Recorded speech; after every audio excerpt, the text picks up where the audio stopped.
Hello, everybody. How are we feeling on this Tuesday? A wonderful Tuesday. Hope you all are doing well. Welcome to the channel. If this is your first time, hello and welcome. I'm the one and only sports judge. Team USA continues its Olympic warm-up with a showcase versus Australia. We get up today and we're talking about a stacked U.S. roster barely beating Australia. And it was mostly because of careless and avoidable mistakes, turnovers. It's a win, even though it wasn't pretty at all. But it should also serve as a needed reminder that this team has its flaws. Not enough urgency and turnovers. Very sloppy in the second half. And I really have this fear that they're going to play down to their level of competition and get beat. I mean, it's possible. The rest of the world has caught up to Team USA. I always say that.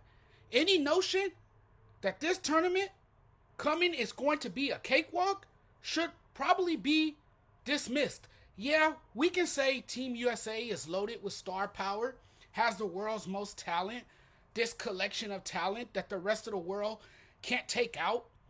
But if we're not careful, Team USA can beat themselves, giving other teams opportunities, advantages, and the belief that they can accomplish the improbable playing against them. Look, I will say this. It would definitely be a heartbreak feeling knowing we fall short of a gold medal. I mean, that's the ultimate goal. If Team USA can forget about this loss and play a lot better, it's genuinely believed that it will and should dominate the rest of the world. But right now, what we have is a collection of top talent that does not know how to play as a team. The American men are the deepest, scariest, and richest basketball team on the globe. There's no denying that. But mistakes, slippery passes, lazy passes, sloppy turnovers, and communication breakdowns. Australia exposed them and almost pulled off a huge comeback and almost won the game. Team USA survived the exhibition anyway, 98-92. It was close, very close game. And that is in and of itself concerning. And really, I have this fear that this could happen in real competition. And maybe it's just me, I don't know, maybe it's just me overreacting after what transpired in that game yesterday, despite getting the win. Because a lot of people will tell you a win is a win. You know, there's some reason to say, hey, this team has some characteristics, some qualities. You know, certainly some qualities of certainly conquering the rest of the world. Star power, stock roster. Why wouldn't they win? You got some of the best representing the USA. Why wouldn't they win? Stuff is going well for Team USA, but there are still things to worry about. There are still some glaring weaknesses here. This team status at the moment, where they're trying to figure themselves out, it's not looking good for Team USA as of right now at times. You're seeing their weaknesses.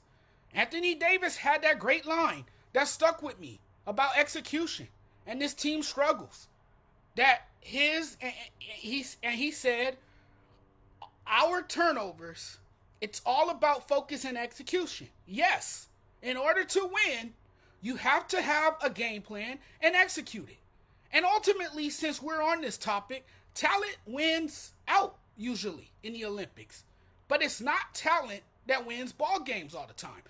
We've heard this how many times, that it's not just talent, but consistency? We've heard that so many times, it sounds so familiar, right? I'm very, very excited about Team USA. But what I'm not thrilled about is Australia aggressively attacking them the way they did in the paint. An eye-popping 68 points in the paint in 40 minutes. It's a problem that persisted throughout the game. Australia's Jock Landale exposed the hole in the Team USA defense. And right now, and yes, you're probably saying it's not a big deal. It's inconsequential. These are only warm-up games. Yeah, better to have the flaws be shown now rather than later. Their interior defense was non-existent. But I'm not satisfied. USA needs work on defense. A lot of it. There's still time to fix many of the issues. It gives credence to Australia basketball. International competition is different and the USA gets exposed. No one has said that this team lacks the front court. In the front court, they lack in the front court. Nobody said that other teams from around the world can shock Team USA with the way this game now is globalized. I mean, just think about it. And you all can say, I don't know what I'm talking about. You all can say that. Or that I don't know basketball. But Team USA better not get caught slipping. That's all I'm going to say. They got to be better than this.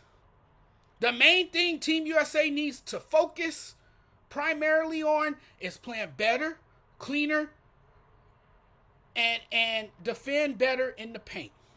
But I really don't think people realize that also throwing stars together and having them play as a team is a tough adjustment for everybody.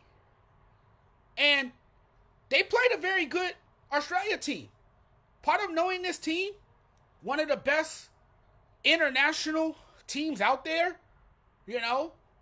and actually seeing how resilient, tough, and physical they were against Team USA, not at all intimidated, is interesting. This is a team that's going to get a lot of love, just like the USA squad. I'm curious to see what Team USA do later on in Paris. I think that's when we'll be able to make our judgment and really will be able to evaluate this team. As of right now, they haven't looked this dominant. They haven't looked like this dominant team everybody is making them out to be, at least not at the moment. Now, things can change moving forward. And I think the more they play together and gel together, they will get better.